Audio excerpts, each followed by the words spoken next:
Hello students, मैं रवि रंजन आप लोगों का स्वागत करता हूं मैग्नेट हिंदी में, जो आपको प्रोवाइड करता है छठी से 12वीं कक्षा तक के सभी विषयों के कंप्लीट वीडियो कोर्स, और वो भी फ्री ऑफ कॉस्ट। और ऐसा नहीं कि भाई एक चैप्टर या दो चैप्टर आपको फ्री करवाया जाए और कहा जाए भाई बाकियों के लिए सब्सक्रिप्शन लेना पड़ेगा, कोई सा चार्ज पे करो तब जाके कंप्लीट वीडियोस मिलेगी। तो भाई ऐसा कुछ नहीं है। यहाँ आपको मिलने वाला है best quality content, complete content, और इसके लिए आपको कोई चार्ज भी नहीं पे करना। भाई ये तो बहुत अच्छी बात है।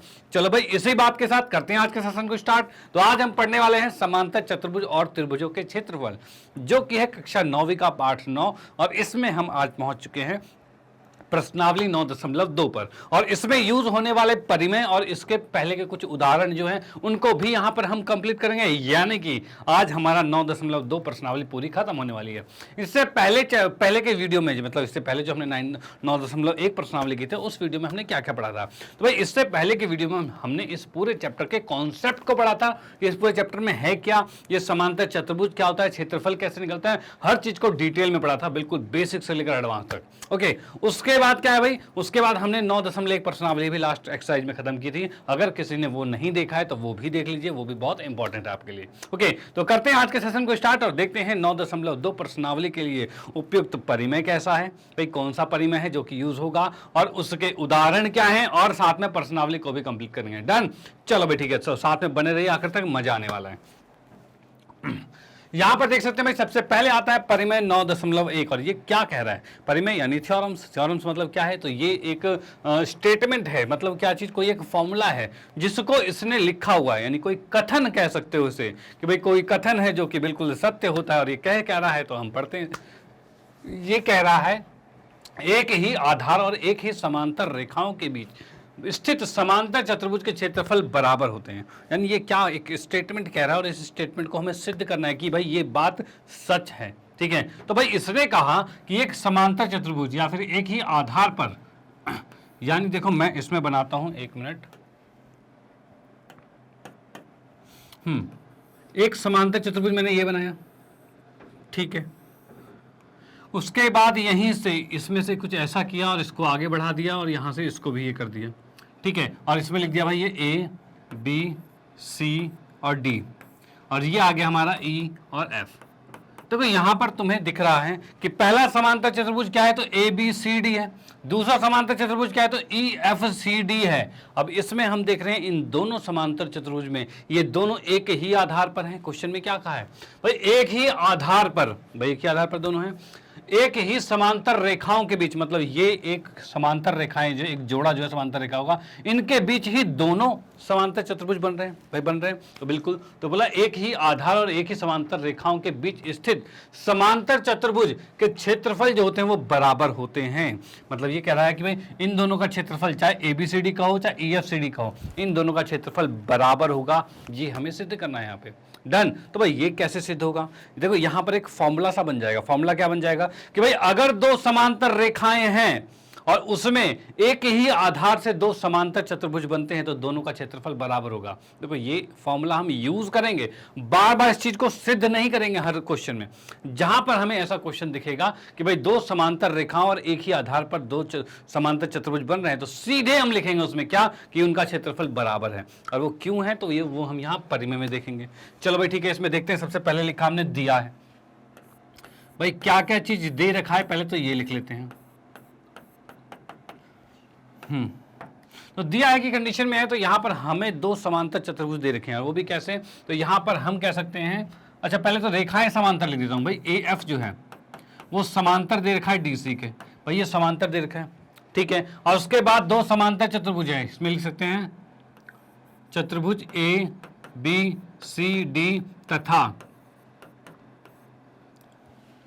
चतुर्भुज EFCD दो समांतर चतुर्भुज हैं, समांतर चतुर्भुज हैं जो एक ही आधार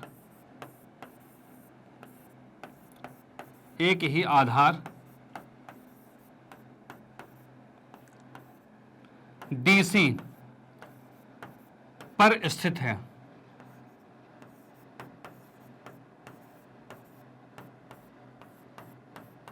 ठीक है भाई। भाई यहां पर हो रहा है भाई क्या कि भाई इसमें हमने देखा कि ये रेखा इसके समांतर है, पहली बात तो ये दे रखी है, और दो समांतर चतुर्भुज हैं ए बी सी डी और ई एफ सी डी, और दोनों समांतर चतुर्भुज जो हैं वो एक ही आधार डीसी पर स्थित हैं, ये बात हमें दे रखी है।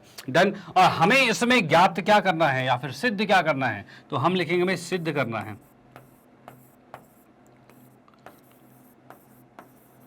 सिद्ध करना है। तो सिद्ध करना है में हम यहां लिख सकते हैं कि जो दो हमारे पास चतुर्भुज हैं इनका जो क्षेत्रफल है, यानी मैं लिखूं क्षेत्रफल भाई ए बी सी डी, ये बराबर होगा क्षेत्रफल ई एफ सी डी।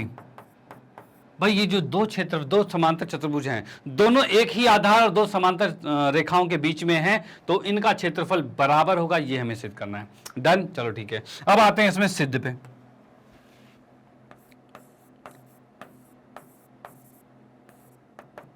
ठीक है भाई, सिद्ध पे आते हैं। तो सिद्ध की बात करें तो यहां पर हमें क्या दिख रहा है, कैसे सिद्ध करेंगे, तो देखो यहां पर हम देख सकते हैं कि भाई ये जो है ये कोण जो है वो इस कोण के बराबर होगा। क्या होगा बराबर, भाई ये कोण इसके बराबर होगा। दूसरी चीज क्या है भाई, पहले तो देख रहे हैं क्यों होगा बराबर, तो भाई इसमें हम यहां पर लिखते हैं, देखो करेंगे क्या हम, तो हम लेते हैं त्रिभुज, कौन सा वाला, तो भाई ये जो छोटा त्रिभुज, ये छोटा त्रिभुज दिख रहा है, इन दोनों त्रिभुज को लेते हैं और देखते हैं भाई क्या क्या चीजें बराबर है। तो पहले हमने लिखा हुआ त्रिभुज ए ई डी तथा बी एफ सी, भाई इन दोनों त्रिभुज में देखते हैं भाई क्या क्या चीजें। तो इन दोनों त्रिभुज की बात करें तो सबसे पहले हम कहेंगे भाई ये भुजा इसके बराबर है। अब बताओ क्या बराबर है कि नहीं है। भाई यहां पर हमने देखा ए बी सी डी जो है एक समांतर चतुर्भुज था, तो उसके आमने सामने की भुजाएं बराबर होगी, तो भाई बिल्कुल होगी बराबर, तो वो हमने लिख दिया यहां पर कि भाई लिखते हैं क्या आ गया हमारे पास, ए डी बराबर में आ जाएगा भाई क्या, बी सी। ठीक है भाई, एडी बीसी के बराबर हो गया। सेकंड बात क्या करते हैं भाई, सेकंड बात की बात करें तो भाई ये कोण जो है, ये जो कोण है वो इस कोण के बराबर है। और क्यों बराबर है, तो हमें पता है दो समांतर रेखाएं और एक लाइन काट रहा है, देख रहे हो ये और ये समांतर रेखा और ये लाइन काट रहा है, तो उस कंडीशन में ये जो होते हैं एक ही और के जो संगत कोण होते हैं वो बराबर होते हैं। तो यहां पर मैं लिख सकता हूं क्या भाई, कोण डी ए ई, कोण डी ए ई जो है ये बराबर होगा कोण सी बी एफ के। भाई ये बराबर होगा, यहां पर कैसे ये दोनों कोण बराबर होंगे कि ये दोनों समांतर रेखाएं हैं, बीच में एक तिर्यक रेखा काट रही है, तो भाई ये दोनों कोण तो बराबर होंगे। ठीक है, तो इनके रीजन हम लिख देते हैं। रीजन की बात करें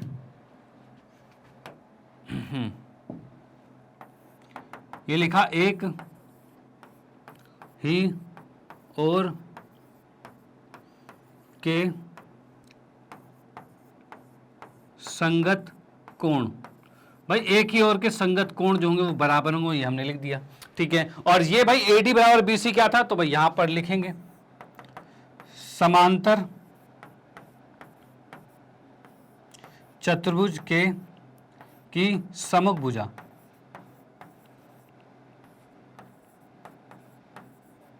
भाई समांतर चतुर्भुज की सम्मुख भुजा जो आमने सामने की भुजा होगी वो बराबर होगी, तो भाई ये भुजा इसके बराबर हो गया, पहली बात ये हो गई, और ये कोण इसके बराबर हो गया, दूसरी बात ये हो गई। और उसके बाद क्या होगा, तो भाई ये कोण भी इसके बराबर होगा। क्यों, क्योंकि ये दोनों रेखाएं भी समांतर है और बीच में एक तिर्यक रेखा है, तो ये भी सेम रीजन के साथ जाएगी, मतलब यही सेम रीजन रहेगा। ठीक है, तो हम यहां पर लिखते हैं क्या, तो हमने लिखा भाई कोण ए ई डी, भाई लिख दिया यहाँ पे कोण ए ई डी ये बराबर होगा कोण बी एफ सी के, मैं लिख दिया कोण बी एफ सी के बराबर होगा। ठीक है, और इसका रीजन जो आ गया वो यही आ गया जो इसका था। ठीक है भाई, सेम टू सेम आ गया। अब हमने देखा इस दोनों त्रिभुज में भाई दो कोण बराबर हैं और एक भुजा बराबर है, तो क्या ये दोनों सर्वांगसम होंगे, तो भाई बिल्कुल होंगे। भाई इसको हम लिख सकते हैं क्या भाई, तब त्रिभुज ए ई डी जो है ये सर्वांगसम हो जाएगा त्रिभुज बी एफ सी के। भाई ये दोनों त्रिभुज आपस में सर्वांगसम हो गए हैं, और इसका रीजन क्या दिया, तो रीजन हम लिख सकते हैं भाई भुजा कोण कोण से सर्वांगसम हो रहा है, तो हमने यहां पर लिखा भाई भुजा कोण कोण से सर्वांगसम हो रहा है। कोई दिक्कत तो नहीं, ठीक है, सब कुछ डन। चलो भाई ठीक है, यहां पर हमने देखा दोनों त्रिभुज सर्वांगसम हो गए हैं। अब दोनों त्रिभुज सर्वांगसम हो गए, उससे क्या होगा, तो एक चीज याद रखना भाई, सर्वांगसमता का मतलब होता है कि दो आकृति एग्जैक्ट सेम, बिल्कुल सेम हो गए हैं। यानी हर चीज, हर भुजा सेम, हर कोण सेम, अब सब कुछ सेम हो चुका है, यानी कि दोनों का क्षेत्रफल भी बराबर होगा। तो यहां पर हम लिखेंगे क्या, तो भाई यहां पर हम लिख सकते हैं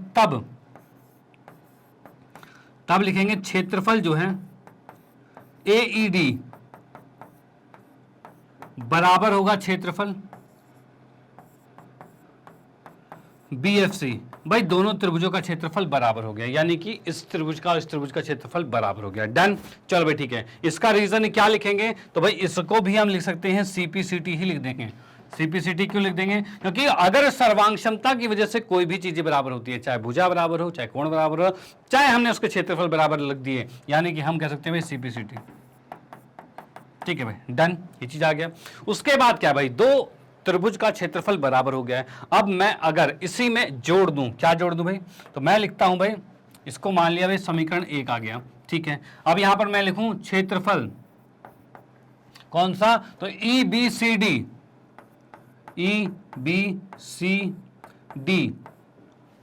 समीकरण 1 में दोनों ओर जोड़ने पर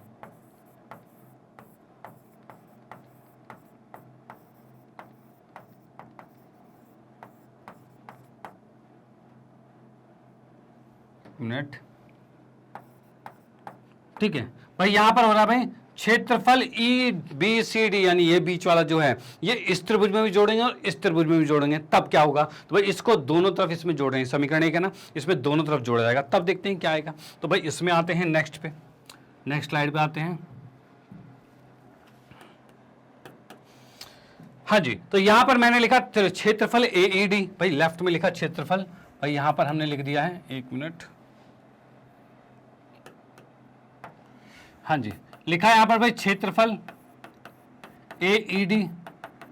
ठीक है, इसमें हमें क्या जोड़ना था भाई, क्षेत्रफल AED में जोड़ना था क्षेत्रफल EBCD, यही जोड़ना है, तो ये लिख दिया हमने भाई, इसमें लिख दिया क्षेत्रफल भाई EBCD, भाई ये चीज आ गया। ठीक है, उसके बाद नेक्स्ट क्या है, तो क्षेत्रफल BFC जो है, इसमें हम क्या जोड़ेंगे, तो BFC में हम जोड़ेंगे EBCD, भाई ये जोड़ेंगे, तो हमने लिख दिया भाई क्षेत्रफल BFC, भाई यहां पर लिख दिया हमने क्षेत्रफल BFC, और इसमें जोड़ दिया हमने क्या भाई, क्षेत्रफल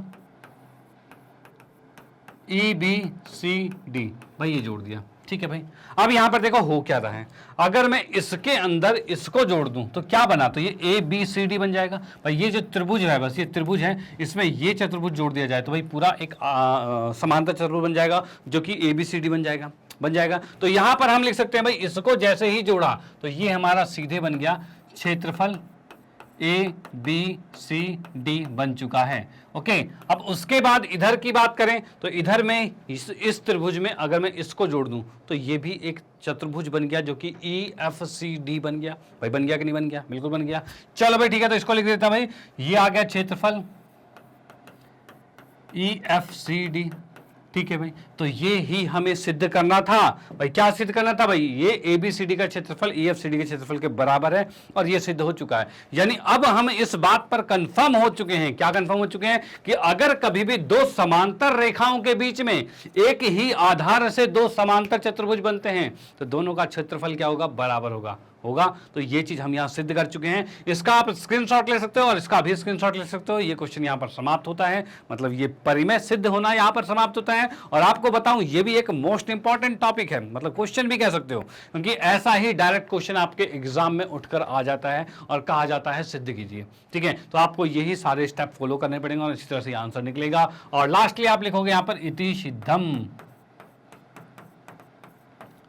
ठीक है भाई, इति सिद्धम लिख दिया और ये क्वेश्चन यहां पर डन होता है। आपने इसका स्क्रीनशॉट ले लिया, मैं इसको इरेज करता हूं और अब हम इसी परिमेय के आधार पर क्वेश्चंस करेंगे। ये परिमेय का जो रूल आएगा उसमें उसी को यूज करते हुए क्वेश्चंस को करेंगे और बड़े आराम से करेंगे, क्योंकि अब हमें बार बार इतना सिद्ध नहीं करना, अब इस फॉर्मूले को डायरेक्ट यूज करना है। और देखो भाई, क्वेश्चन में हम करेंगे, आप देखिएगा।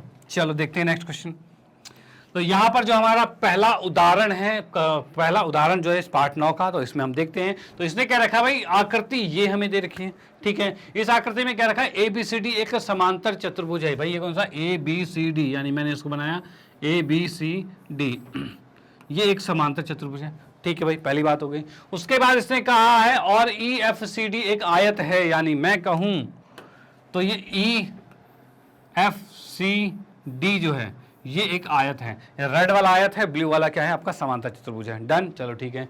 अब इसने कहा है AL जो है DC पर लंब है, यानी कि ये 90 डिग्री का कोण दे रखा है, ठीक है, इतनी बात दे रखी है। अब इसने कहा है भाई, अब पहली बात हमें करना है कि क्षेत्रफल ABCD, भाई ये ABCD का जो क्षेत्रफल है वो EFCD के बराबर होगा, ये हमें सिद्ध करना है। तो भाई करेंगे, कोई दिक्कत वाली बात नहीं। तो इसको सिद्ध करने के लिए देखो, सबसे पहले लिखेंगे दिया है क्या क्या। भाई इसमें क्वेश्चन में लिखेंगे दिया है, तो दिया है कि कंडीशन में यहां पर आते हैं, तो यहां पर हमें सबसे पहले दे रखा है कि चतुर्भुज ABCD क्या है भाई, समांतर चतुर्भुज है।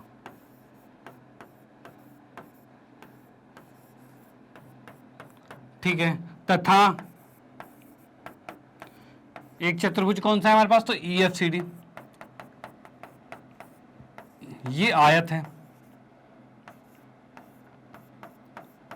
ठीक है भाई, EFCD एक आयत है, ये एक समांतर चतुर्भुज है, इतनी बात हो गई है। ठीक है, अब इसमें कहा गया है साथ ही AL जो है DC पर लंब है, ये भी हमें दे रखा है, यानी मैंने लिख दिया AL लंब है DC पर। ठीक है भाई, AL DC पर लंब है। ठीक है भाई, इतनी बात हो गई हमारे पास। अब इसने कहा है सिद्ध करना है, तो भाई इसमें आते हैं सिद्ध करना है पे, सिद्ध करना है। ठीक है, सिद्ध करना है कि कंडीशन में आते हैं, तो यहां पर सबसे पहला हमें सिद्ध करने वाली बात जो दिख रही है, तो भाई एरिया ABCD, यानी मैं क्षेत्रफल लिख लेता हूं, कोई दिक्कत नहीं भाई, ABCD ये बराबर होगा क्षेत्रफल EFCD के। ठीक है, इन दोनों का एरिया बराबर है, क्षेत्रफल बराबर है, पहली बात तो ये सिद्ध करना है। ओके, उसके बाद सेकंड की बात करें तो सेकंड हमारे पास है कि भाई क्षेत्रफल जो है ABCD ये हमें सिद्ध करना है कि DC गुने में AL, भाई इसके बराबर है, ये हमें सिद्ध करना है। डन, चलो भाई ठीक है। अब इसके बाद क्या करें भाई, अब आते हैं सिद्ध पे, यहां पे आते हैं सिद्ध पे।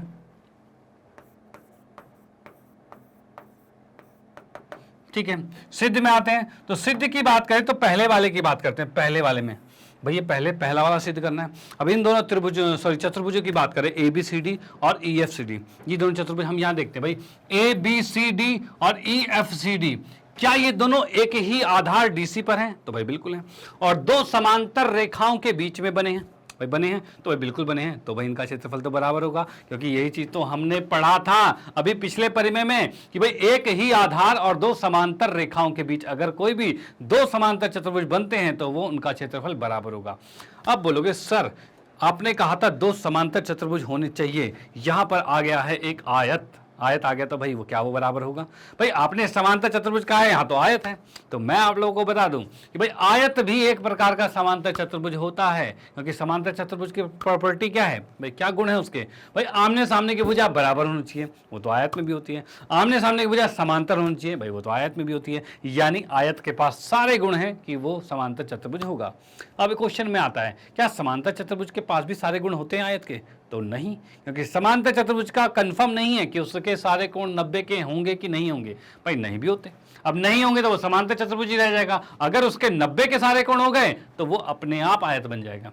ओके, तो फिलहाल हमें एक चीज देखनी है कि भाई आयत भी एक प्रकार का समांतर चतुर्भुज होता है, इसलिए हम ये रूल रेगुलेशन लगा सकते हैं। तो मैं यहां पर लिखूंगा भाई पहले वाले के लिए, तो यहां लिखा मैंने चतुर्भुज ABCD तथा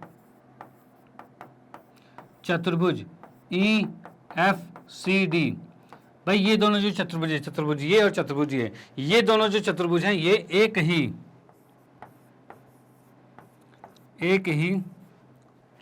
आधार,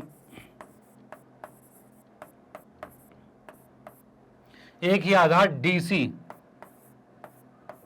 पर तथा एक ही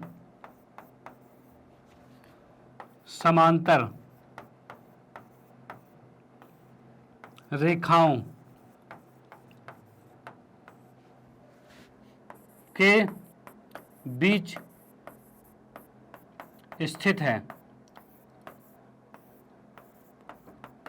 ठीक है भाई, ये क्या हो रहा है, तो यहाँ पर ये दोनों जो चतुर्भुज हैं वो एक ही आधार डीसी पर है, ठीक है, और तथा एक ही समांतर रेखाओं के बीच स्थित हैं।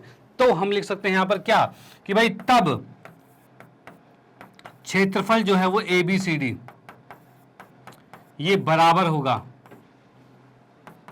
क्षेत्रफल EFCD के। भाई ये बराबर होगा, भाई दोनों एक ही आधार पर दो समांतर रेखाओं के बीच बने हैं तो दोनों का क्षेत्रफल बराबर होगा, और हमने वो यहां पर लिख दिया है। डन। तो आप इसका स्क्रीनशॉट ले सकते हो कि भाई पहला पार्ट तो यहां पर खत्म। ओके, अब आते हैं इसी में सेकंड पार्ट पर। भाई पहले पार्ट में ज्यादा कुछ नहीं करना था, बस ये स्टेटमेंट लिखी कि भाई दो चतुर्भुज हैं जो एक ही आधार पर हैं और दो समांतर रेखाओं के बीच हैं, तो फिर यहां पर ये उनका क्षेत्रफल बराबर हो गया। डन, ठीक है। अब आते हैं इसी के सेकंड पार्ट पे। सेकंड पार्ट की बात करते हैं तो इसमें हमें दे रखा भाई एरिया ABCD, हमें ये ज्ञात करना है कि DL गुने में AL है, भाई ये ज्ञात करना है। इसके लिए क्या करेंगे भाई, मैं लिख सकता हूं क्या कि भाई क्षेत्रफल ABCD, भाई इसका क्षेत्रफल क्या होता है, तो इसका क्षेत्रफल होता है आधार गुने में ऊंचाई होता है। तो भाई मैंने लिखा है यहां पर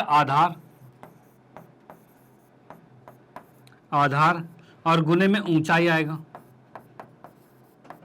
भाई ये होता है क्षेत्रफल किसका, किसी भी समांतर चतुर्भुज का क्षेत्रफल जो होता है वो आधार गुने में ऊंचाई होता है। ये मैंने कल भी कॉन्सेप्ट वीडियो में बताया था इसको, ठीक है। चलो भाई अभी देखो आधार की बात की जाए तो आधार क्या है, तो आधार हम देख सकते हैं भाई इसका आधार जो ABCD है इसका आधार DC है, तो हमने लिखा DC, ठीक है भाई। और उसके बाद ऊंचाई की बात की जाए तो ऊंचाई क्या होता है, ऊंचाई हमेशा लंबवत होती है, याद रखना, यानी परपेंडिकुलर 90 डिग्री वाला। तो भाई यहां पर हमें दिख रहा है ये 90 डिग्री वाला तो दिख गया भाई, तो यानी ये AL ही तो इसकी ऊंचाई है, तो हम लिख सकते हैं क्या, तो भाई मैंने लिख दिया AL, ठीक है भाई, ये AL आ गया। क्या हमें यही ज्ञात करना था, तो DC गुने में AL, तो भाई बिल्कुल यही ज्ञात करना था, तो ये भी हमारा आ चुका है। तो आप इसका स्क्रीनशॉट ले सकते हो कि ये क्वेश्चन यहाँ पर समाप्त होता है, और फिर हम आएंगे नेक्स्ट क्वेश्चन पे और अगला देखेंगे भाई अगला उदाहरण कौन सा है। चलो भाई देखते हैं। तो इसका आपने स्क्रीनशॉट ले लिया है, क्वेश्चन हम चेंज करते हैं। हाँ जी, अगले क्वेश्चन की बात की जाए तो यहां दे रखा है यदि एक त्रिभुज और एक समांतर चतुर्भुज एक ही आधार और एक ही समांतर रेखाओं के बीच स्थित हो तो सिद्ध कीजिए कि त्रिभुज का क्षेत्रफल समांतर चतुर्भुज के क्षेत्रफल का आधा होता है। भाई ये हमें सिद्ध करना है। अब इसके लिए हम क्या करते हैं, तो यहां पर एक बनाया समांतर चतुर्भुज। चलो भाई एक समांतर चतुर्भुज बना दिया, ठीक है। इसमें लिखा भाई A, ये B और ये C और ये D बना दिया, और एक ही आधार पर एक त्रिभुज भी बना दिया यहाँ पे, ठीक है। ये त्रिभुज बना दिया है जो कि मैंने लिख दिया भाई D के बाद E लिख दिया है, ठीक है भाई, ये चीज हो गया है। अब यहाँ पर मैं क्वेश्चन में सबसे पहले लिखता हूँ दिया है, क्या क्या चीज दे रखा है, ठीक है भाई। दिया है की बात की जाए तो यहां पर एक चीज कंफर्म है कि AB जो है वो DC के समांतर है, या फिर कह सकते हैं ABCD एक समांतर चतुर्भुज है, जैसा क्वेश्चन में कहा है कि एक त्रिभुज और एक समांतर चतुर्भुज, यानी ये समांतर चतुर्भुज है। तो मैं इसमें डायरेक्ट ही लिख देता हूं क्या कि भाई चतुर्भुज ABCD एक समांतर चतुर्भुज है। भाई ये दे रखा है हमें समांतर चतुर्भुज है, ठीक है भाई। ये हमें दे रखा है कि एक समांतर चतुर्भुज है ABCD। डन, चलो ठीक है। अब उसके बाद क्या कर रखा है भाई, ये समांतर चतुर्भुज है और इसमें दे रखा है एक त्रिभुज भी है। तो त्रिभुज की बात करें तथा एक ही आधार पर आधार DC पर त्रिभुज EDC है। और यहां पर ये समांतर चतुर्भुज का आधार और त्रिभुज का आधार एक ही है जो कि DC है। डन, चलो भाई इतनी बात दे रखी है। अब इसने क्या रखा है कि भाई तो सिद्ध कीजिए कि त्रिभुज का क्षेत्रफल जो है समांतर चतुर्भुज के क्षेत्रफल का आधा है, यानी मैं यहां पर लिखता हूं सिद्ध करना है।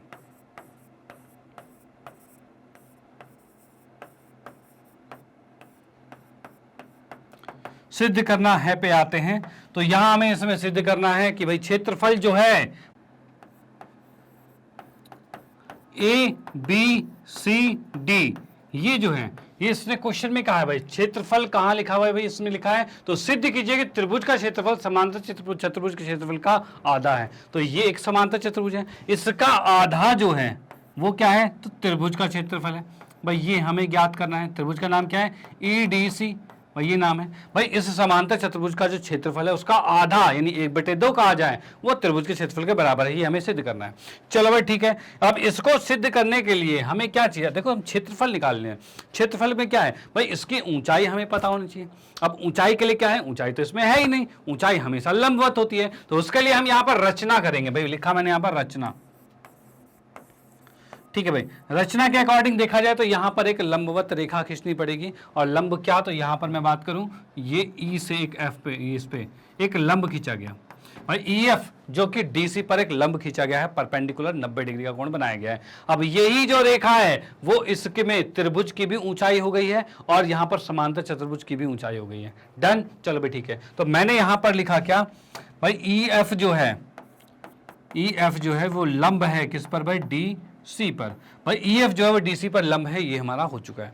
डन। अब आते हैं इसमें सिद्ध पर। भाई सिद्ध कैसे होगा, तो यहां लिखते हैं भाई सिद्ध, एक मिनट हाँ जी, सिद्ध की बात की जाए तो यहां पर मैं लिख सकता हूं, क्या लिख सकता हूं भाई, यहां पर हम लिख सकते हैं कि भाई ए बी सी डी का क्षेत्रफल, पहले लिखा हमने भाई ए क्षेत्रफल, ए बी सी डी, ये क्या होता है, तो ये एक समांतर चतुर्भुज, इसका क्षेत्रफल क्या होगा, तो भाई आधार गुणे में ऊंचाई होती है, तो हम यहां पर लिखेंगे क्या, तो भाई आधार गुणे में ऊंचाई।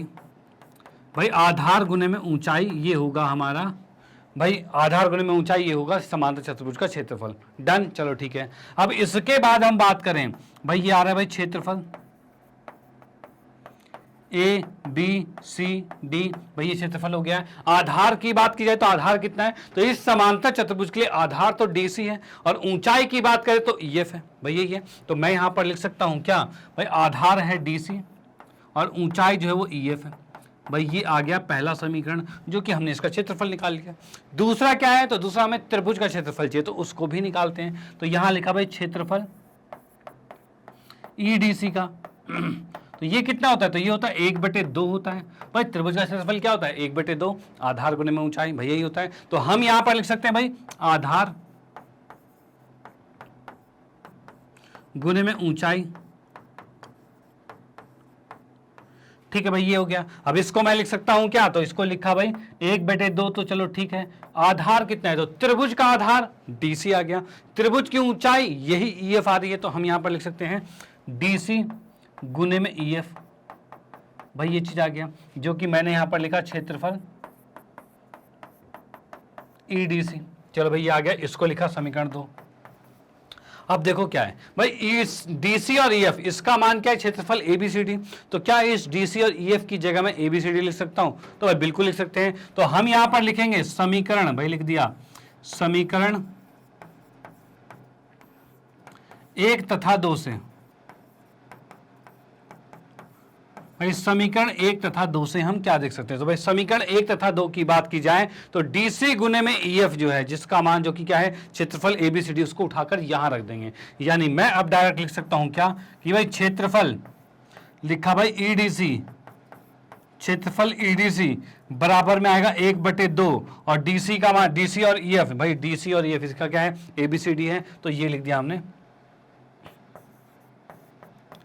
ए बी सी डी।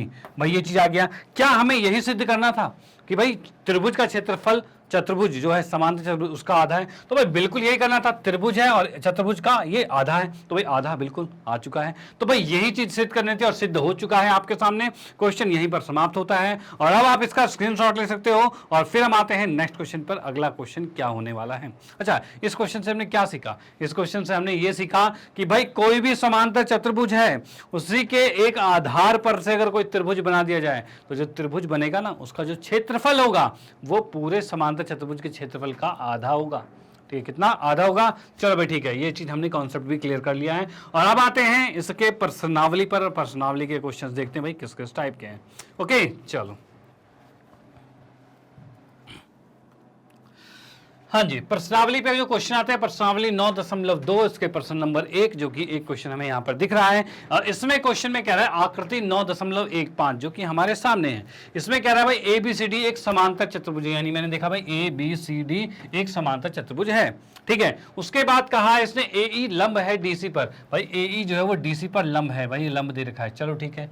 और उसके बाद कह रखा है CF AD पर लंब है, यानी कहा जाए ये CF इस पे AD पर लंब है, भाई ये दो लंब दे रखे हैं, ठीक है भाई। अब इसने कहा है AB जो है वो 16 का है, AB की बात की जाए तो भाई ये भुजा जो है वो 16 की है, ठीक है। उसके बाद AE जो है, AE की बात की, अच्छा AB कहा था इसमें, AB 16 का है, ये नहीं है 16 का, ये भाई AB 16 का है, मतलब ये 16 का दे रखा है, ठीक है। उसका AE 8 का है, मतलब ये 8 का दे रखा है, ठीक है भाई, ये 8 का दे रखा है। CF जो है वो 10 का है, CF की बात की जाए तो भाई ये 10 का है, चलो भाई ये CF 10 का है, ये CF पूरा 10 का है। और उसके बाद क्या रखा भाई AD ज्ञात करना है, AD कौन सा है, ये AD हमें ज्ञात करना है, तो भाई ये कैसे निकलेगा। तो इसके लिए हम क्या करेंगे, सबसे पहले लिखते हैं भाई दिया है क्या क्या चीज, तो लिखा है यहाँ पर दिया है, तो दिया है में यहां पर आते हैं तो लिखा हमने भाई ABCD एक समांतर चतुर्भुज है, भाई ये दे रखा है हमें, समांतर चतुर्भुज है, ठीक है भाई। ABCD एक समांतर चतुर्भुज है, पहली बात तो ये होगी। उसके बाद हमें दे रखा है भाई AE जो है वो DC पर लंब है, भाई ये चीज दे रखा है, तो ये भी मैंने लिख दिया भाई AE जो है वो लंब है DC पर, ठीक है। और उसके बाद CF जो लंब है AD पर, भाई CF जो है वो लंब है AD पर, भाई ये भी हमें दे रखा है, भाई ये CF जो है वो AD पर लंब है, ये दे रखा है, डन, चलो ठीक है। उसके बाद हमें दे रखा भाई AB जो है, भाई जो AB है ये 16 सेंटीमीटर है, AE जो है वो 8 सेंटीमीटर है, ठीक है। CF जो है वो 10 सेंटीमीटर है, ठीक है भाई, ये आ गया। और अब हमें इसमें ज्ञात क्या करना है, तो AD ज्ञात करना है, तो मैं यहां पर लिख देता हूं भाई ज्ञात करना है,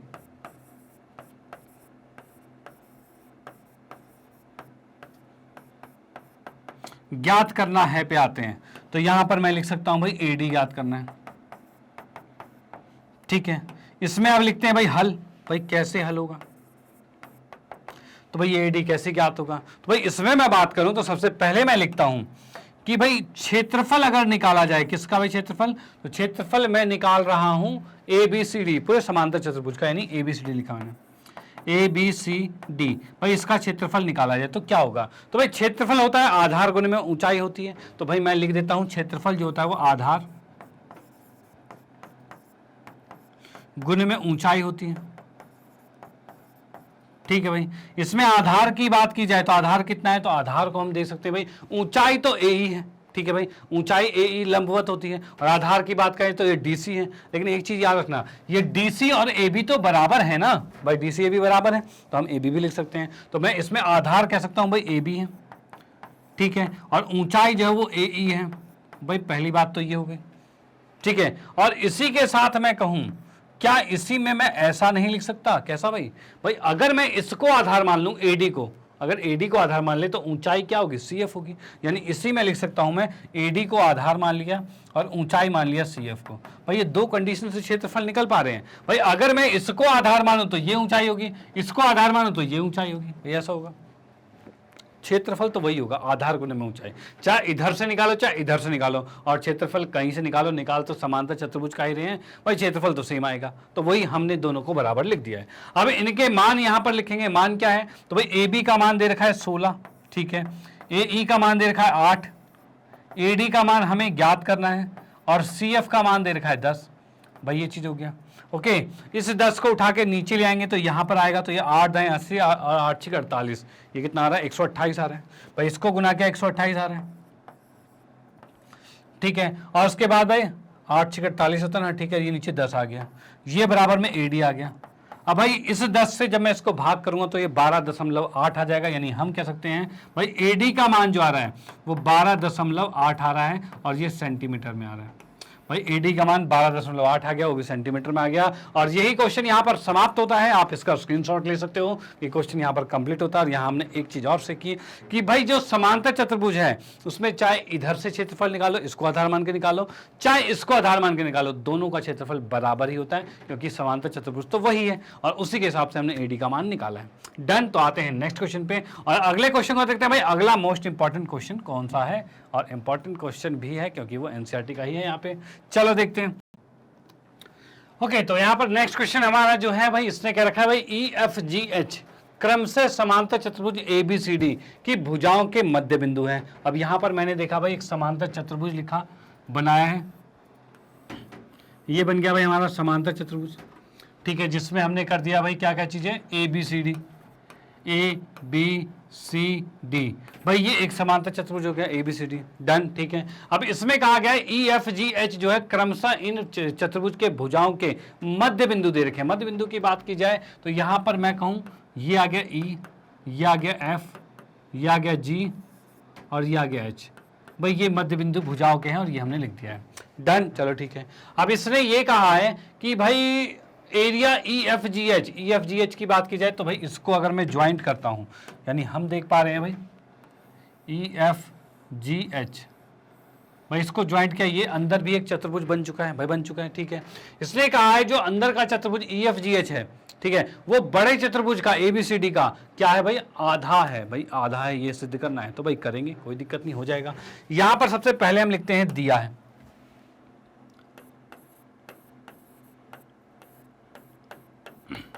भाई यहां लिखा सबसे पहले दिया है, और दिया है में हम क्या देख पा रहे हैं, तो यहां पर हमें दे रखा है ए बी सी डी। भाई ए बी सी डी एक समांतर चतुर्भुज है,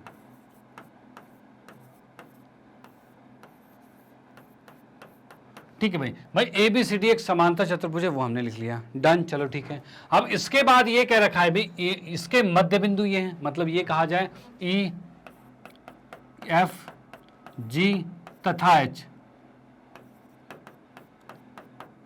क्रमशः, भाई क्रमशः A B B C C D तथा डी ए का मध्य बिंदु है।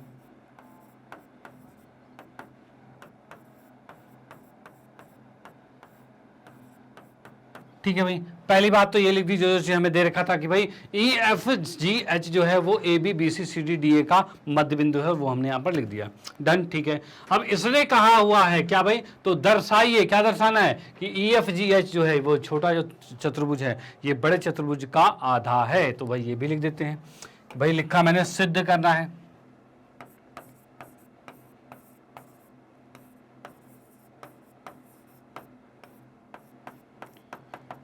ठीक है भाई। सिद्ध करना है पे आते हैं, तो सिद्ध करना है में यहां पर लिखा भाई क्षेत्रफल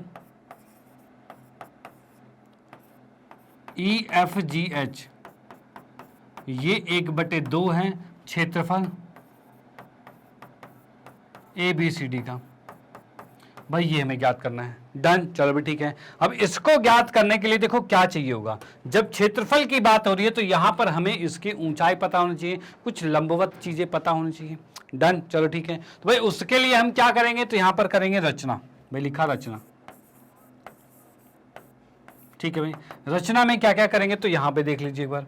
तो रचना की बात मैं करूं तो यहां पर सबसे पहले तो हम एच एफ को जोड़ेंगे, भाई एच एफ को मिलाएंगे, उसके बाद ई से एक लंब खींचेंगे, ठीक है ना। ये 1 मिनट, भाई ये लंब खींच दिया हमने जो कि ये 90 डिग्री का आ गया, और मान लो ये बिंदु बीच में आ रहा है जो कि है, इसको हम लिखते हैं एफ जी एच आई मान लिया हमने, ठीक है भाई। ये चीज हमने कर दिया। तो मैं यहां पर रचना में लिखता हूं, भाई रचना में क्या लिखेंगे, तो रचना में लिखेंगे भाई एच को एफ से मिलाया, एच को एफ से मिलाया, ठीक है भाई। उसके बाद है भाई तथा, तथा क्या हो रहा है भाई, हमने ई और यहां पर आई के बाद ये भी लिखेंगे भाई कुछ, भाई क्या लिख दें यहाँ पे, आई के बाद ये जे लिख दिया हमने, ठीक है ना भाई। ई और जे एक लंब खींचा गया है, तथा भाई हमने लिख दिया भाई ई जे जो है ये लंब खींचा गया है, किस पर भाई, डीसी पर। भाई ई जे जो है वो लंब खींचा गया है डीसी पर, ठीक है। जो इसके बाद मैं लिख देता हूं जो एच एफ को आई पर काटता है,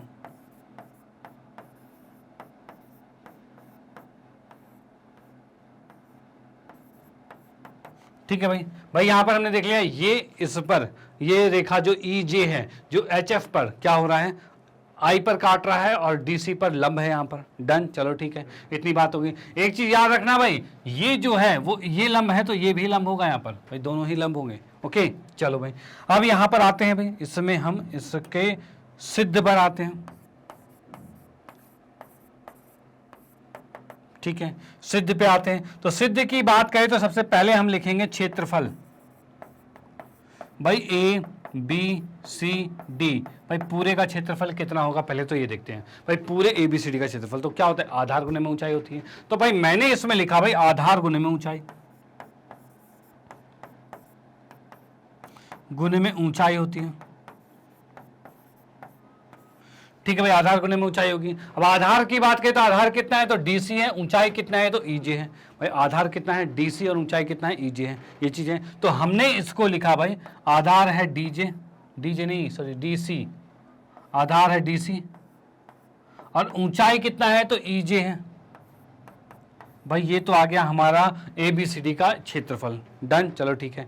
उसके बाद हम आते हैं भाई कहां पर, तो यहां पर हम आएंगे क्षेत्रफल ई एच एफ पे। भाई ई एच एफ पे आएंगे, ठीक है ना। ई एच एफ पे आएंगे तो उसमें देखेंगे भाई किस तरीके से क्या निकलेगा। तो यहाँ एक चीज याद रखना, जब भी ये मध्य बिंदु को हम मिला रहे हैं यहाँ पर, भाई यहाँ पर इन दोनों मध्य बिंदु को मिला रहे हैं, यानी ये भुजा भी इसके बराबर आ रहा है, भाई बराबर आ रहा है, और साथ में ये इसके समांतर भी आ रहा है, भाई आ रहा है। तो ठीक है, तो यहाँ पर मैं लिख देता हूँ, इस चीज को थोड़ा सा एक्सप्लेन कर देता हूँ कि भाई जैसा कि हमें पता है ए एच जो है वो बी एफ के बराबर है। भाई लिखा हमने ए एच तथा ए एच जो है वो बराबर है ई एफ के, ठीक है भाई। ए एच जो है वो ई एफ नहीं है, बी एफ है। ए एच जो है वो बी एफ के बराबर है, भाई ये चीज लिख दिया हमने। ओके, ए एच जो है वो बी एफ के बराबर है और ये ए एच जो है वो बी एफ के समांतर भी है। तो यहां पर हम लिखेंगे ये दोनों समांतर भी है, और ये हमें क्वेश्चन में दिया है, तो यहां पर लिख दिया हमने दिया है,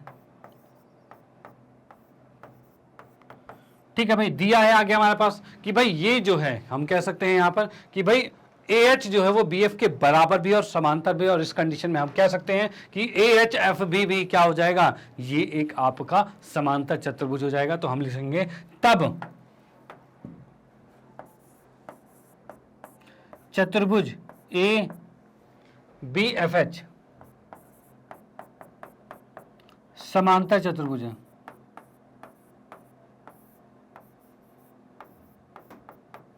तथा अब भाई ये एक समांतर चतुर्भुज हो गया, इसका मतलब ए बी जो है वो एच एफ के समांतर होगा, ठीक है। और ए बी डी सी के समांतर तो शुरू से ही था, क्योंकि ये पूरा बड़ा एक समांतर चतुर्भुज था। तो हम तीनों को समांतर लिख सकते हैं। तो मैं यहां पर लिख देता हूं तथा कह सकते हैं भाई ए बी और एच एफ, ए बी समांतर हो जाएगा एच एफ के, और ये समांतर हो जाएगा किसके, डी सी के। भाई ये पूरी बात हमने लिख दी कि अगर ये समांतर चतुर्भुज है तो ये तीनों भुजाएं जो हैं वो आपस में समांतर होगी। ओके चलो भाई, ये हमारी बात हो गई कि तीनों ये समांतर हो गए। अब तीनों समांतर हो गए हैं, इसका मतलब हम कहेंगे क्या कि भाई तब भाई ये ई आई जो है वो लंब होगा, ई आई जो है वो लंब होगा किस पर भाई, एच एफ पे। भाई ई आई जो है वो एच एफ पे लंब होगा, और ये हमने लिख दिया है। ओके, अब आते हैं यहाँ पर क्षेत्रफल निकालेंगे। तो अब मैं लिखता हूँ भाई क्षेत्रफल कौन सा वाला, ई एच एफ की बात करता हूं। तो ये होगा भाई 1/2, और आधार क्या है तो एच एफ है, भाई लिखा है एच एफ। और गुने में ऊंचाई की बात करें तो भाई ई आई है, भाई ई आई लिख दिया, ठीक है। उसी के साथ मैं लिखता हूं क्षेत्रफल, भाई नीचे वाला त्रिभुज जो है, भाई त्रिभुज कौन सा है भाई, एच जी एफ जो है, ये भी होगा 1/2, और आधार क्या है तो भाई एच एफ है, भाई ये आधार एच एफ है, ठीक है। और गुने में ऊंचाई क्या है तो भाई जे आई होगी, भाई जे आई ये ऊंचाई होगी, ठीक है भाई। ये चीज आ गया हमारे पास। ओके, इन दोनों को अगर मैं जोड़ता हूं, भाई यहां पर मैंने देख लिया है क्या क्या चीजें आ गई हैं। ये समीकरण 1 आ गया है, ठीक है। ये समीकरण 2 आ गया है, और ये समीकरण 3 आ गया है, ठीक है। अब अगर मैं समीकरण 2 और 3 को जोड़ूं, ठीक है, तो ये लेफ्ट वाले दोनों जुड़ जाएंगे। तो हम इसमें लिख सकते हैं क्या कि भाई क्षेत्रफल EHF प्लस में क्षेत्रफल HGF, इन दोनों को जोड़ोगे तो जोड़ते ही हमारे पास ये दोनों भी जुड़ रहे हैं, और इन दोनों को जोड़ेंगे तो क्या लिख सकते हैं भाई, 1/2 HF गुने में EI प्लस में 1/2 गुने में HF गुने में JI। भाई ये चीज आ गया हमारे पास, डन। अब इसमें देखते हैं भाई कुछ कॉमन आ रहा है क्या, भाई इसमें देखते हैं कुछ कॉमन आ रहा है, और इन दोनों को जोड़ के क्या बन रहा है। भाई मैंने देखा इस त्रिभुज और इस त्रिभुज को जोड़ेंगे तो पूरा एक चतुर्भुज बनेगा, भाई बन जाएगा। यानी मैं कह सकता हूं इस लेफ्ट साइड में जोड़ने पर पूरा आ रहा है EH या EFGH आ रहा है। तो हम इसको लिख सकते हैं क्या, भाई यहां पर मैंने लिख दिया है क्षेत्रफल EFGH, भैया आ गया। और इस साइड राइट साइड की बात की जाए तो 1/2 HF दोनों में ही था, तो वो कॉमन ले लेते हैं। तो ये लिख दिया भाई 1/2 HF कॉमन ले लिया। बच गया अंदर क्या, तो अंदर बचा है हमारे पास EI और GI बचा है, तो इसको हम लिख सकते हैं क्या, तो भाई ये आ गया भाई EI और प्लस में GI, भाई ये चीज आ गया, डन। अब इसके बाद क्या होगा, तो भाई 1/2 तो चलो ठीक है, HF चलो ठीक है, और EI और JI की बात करें, भाई EI और JI की बात करें तो इन दोनों को जोड़ेंगे तो क्या आएगा, तो हम देख पा रहे हैं भाई EI और JI को जोड़ा तो ये पूरा EJ हो जाएगा। तो हमने यहां पर लिखा ये आ गया EJ, ठीक है भाई। और जैसा कि अभी हमने सिद्ध किया था यहाँ पर कि भाई ये एक समांतर चतुर्भुज है, यानी ABFH जो है एक समांतर चतुर्भुज है, यानी इससे हम कह सकते हैं कि भाई AB जो है वो HF के बराबर होगा, भाई होगा, भाई बिल्कुल होगा। तो हम यहाँ पर लिखते हैं AB जो है HF के बराबर होगा, तो AB जो है वो DC के बराबर भी होगा, यानी ये तीनों भुजाएं समांतर भी और बराबर भी होगी। तो हम यहाँ पर लिख सकते हैं क्या, यहाँ पर लिख सकते हैं भाई 1/2, और HF की जगह मैं लिख सकता हूँ क्या भाई DC, जो हमें रिक्वायरमेंट थी क्या DC है ना, तो DC लिख दिया हमने, DC गुने में EJ लिख दिया। और इसका रीजन क्या लिखेंगे यहाँ पर,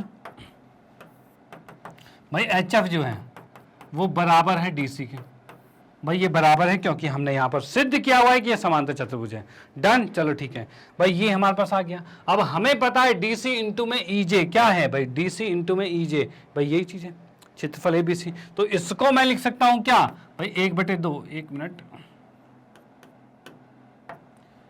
1/2, और यहां पर आ जाएगा क्षेत्रफल, भाई इसका क्या है, तो ये ABCD है, भाई इसको इस दोनों गुने को कह सकता हूं भाई DC गुने में EJ, ABCD का क्षेत्रफल है, भाई यही चीज निकाल दिया है। यही चीज यहां से उठा के वहां रख दी गई है, और उस साइड लेफ्ट साइड क्या चल रहा है, तो ये चल रहा है, तो भाई लिख दिया हमने क्षेत्रफल भाई EFGH, ठीक है। क्या हमें यही सिद्ध करना था कि भाई क्षेत्रफल EFGH 1/2 है ABCD का, तो भाई बिल्कुल यही सिद्ध करना था, और ये हम सिद्ध कर चुके हैं। क्वेश्चन यहाँ पर समाप्त होता है। तो ये भी एक मोस्ट इंपॉर्टेंट क्वेश्चन है, इसको भी प्रैक्टिस बहुत ज्यादा करनी है।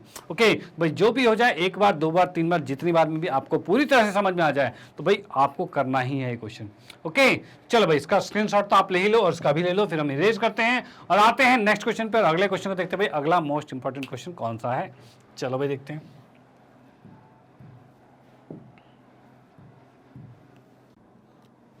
ओके तो नेक्स्ट क्वेश्चन हमारा प्रश्न नंबर 3 है। उसमें कह रहा है भाई PQ क्रम से समांतर चतुर्भुज ABCD की भुजाएं DC और AD पर स्थित बिंदु है। ठीक है भाई, दर्शाइए कि APB और BQC क्षेत्रफल बराबर है। चलो भाई इसको दर्शा देंगे, कोई दिक्कत नहीं। तो यहाँ पर सबसे पहले मैं लिखता हूँ भाई, पहले बनाएंगे हम यहाँ पर इसका फिगर। भाई यहाँ पर बनाया मैंने एक समांतर चतुर्भुज, भाई ये बना दिया हमने ABC और D। ठीक है भाई, ये चीज बना दिया, ABCD समांतर चतुर्भुज हो गया। इसने कहा है DC पर तो P बिंदु है, तो DC पर मैंने खींचा यहाँ पर भाई, ये बिंदु P हो गया। ठीक है भाई, और AD पर है Q, तो AD कौन सा है, तो यहाँ पर भाई इसमें यहाँ पर ये Q बिंदु हो गया। चलो भाई ठीक है, ये बिंदु हमारे पास आ चुके हैं।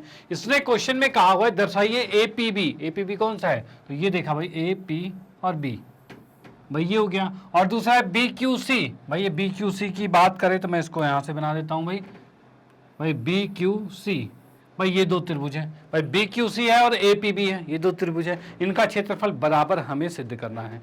तो भाई करते हैं, कैसे होगा। तो इसके लिए हम सबसे पहले लिखेंगे दिया है, भाई क्या क्या चीजें दे रखी है। तो यहां पर सबसे पहले हमने लिखा दिया है में कि भाई ए बी सी डी एक समांतर चतुर्भुज है। भाई ये तो दे रखा है हमें,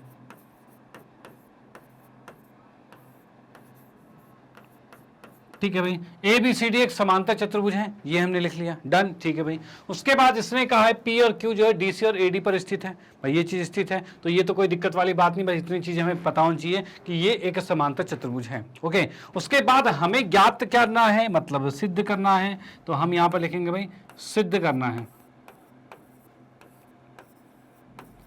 सिद्ध करना है। तो भाई सिद्ध करना है कि कंडीशन में हम यहां आते हैं तो हम लिख सकते हैं कि भाई क्षेत्रफल, भाई जो क्षेत्रफल हमारे पास है, एक मिनट, हाँ जी, क्षेत्रफल ए पी बी जो है, भाई ये जो ए पी बी क्षेत्रफल है ये बराबर है क्षेत्रफल बी क्यू सी के। भाई ये हमें सिद्ध करना है, तो हम इसके सिद्ध करने के लिए भाई क्षेत्रफल कहा है तो भाई ऊंचाई होनी जरूरी है, ऊंचाई हमें यहां दिख नहीं रही है, तो हम क्या करेंगे यहां पर एक लंबवत रेखा खींचेंगे, तो यानी कि रचना करेंगे। भाई लिखा रचना, देखो क्या है एपीबी हमें दिख रहा है, एपीबी कौन सा भाई, एपीबी, भाई ये चीज हमारे पास है, ठीक है। एपीबी की बात करें तो भाई इसका क्षेत्रफल मतलब इसकी ऊंचाई भी होनी चाहिए, तो हमने यहां पर एक लाइन खींची है और ये लंबवत रेखा बना दिया, यानी पी के बाद हमने कर दिया पी क्यू आर कर दिया इसे, ठीक है भाई, ये पी आर एक लंब खींच दिया। उसके बाद इसने कहा बी क्यू सी का क्षेत्रफल भी चाहिए, तो बी क्यू सी का क्षेत्रफल चाहिए, तो इसमें भी लंब चाहिए होगा, तो भाई इसमें भी एक लंब हमने खींच दिया, कौन सा भाई, तो यहां पर ये लंब खींच दिया, ठीक है भाई, ये लंब खींच दिया जो कि एस हो जाएगा, भाई ये एस आ गया, डन। तो हम यहां पर रचना में लिखते हैं क्या कि भाई पी आर हमने खींचा है जो कि लंबवत है किस पर भाई, ए बी पर,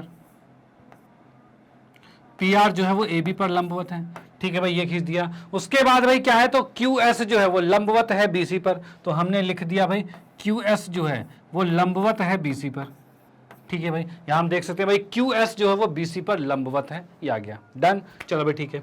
उसके बाद हम आते हैं सिद्ध करना है,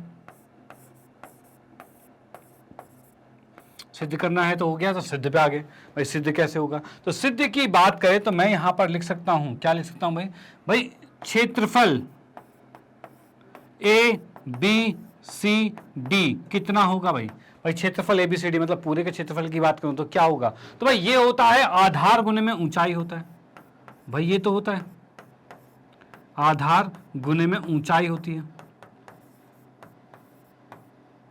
ठीक है भाई, आधार गुने में ऊंचाई होता है, डन, चलो ठीक है। इसके बाद हम इसमें देखते हैं भाई आधार कितना है, तो आधार की बात करें तो भाई ए बी एक आधार है और पी आर एक ऊंचाई है, भाई ये है, तो मैं इसको लिख सकता हूं भाई ए बी गुने में पी आर लिख सकता हूं, इसमें तो कोई आशंका नहीं है कि भाई ए बी और पी आर को हम लिख सकते हैं गुना में, तो ये पूरे का क्षेत्रफल आ जाएगा। इसी में क्या मैं ये लिख सकता हूं कि आधार इसको माना बी सी और ऊंचाई क्यू एस को माना, तब भी लिखा जा सकता है, तो भाई बिल्कुल लिख सकते हैं। भाई एक भुजा होनी चाहिए, एक भुजा है उसी पर लंबवत है, मतलब आधार गुने में ऊंचाई यानी बी सी गुने में क्यू एस, भाई ये हमने बराबर कर दिया, ठीक है भाई, ये हमारा है, दोनों को बराबर कर दिया है। अब हम क्या करेंगे भाई, ऐसे नहीं, गुना के साथ आएगा, गुना में क्यू एस आएगा, ठीक है, ये आ गया। अब हम क्या करते हैं 1/2 दोनों तरफ करते हैं, ठीक है, तो हम क्या करते हैं इसमें 1/2 दोनों ओर गुणा करने पर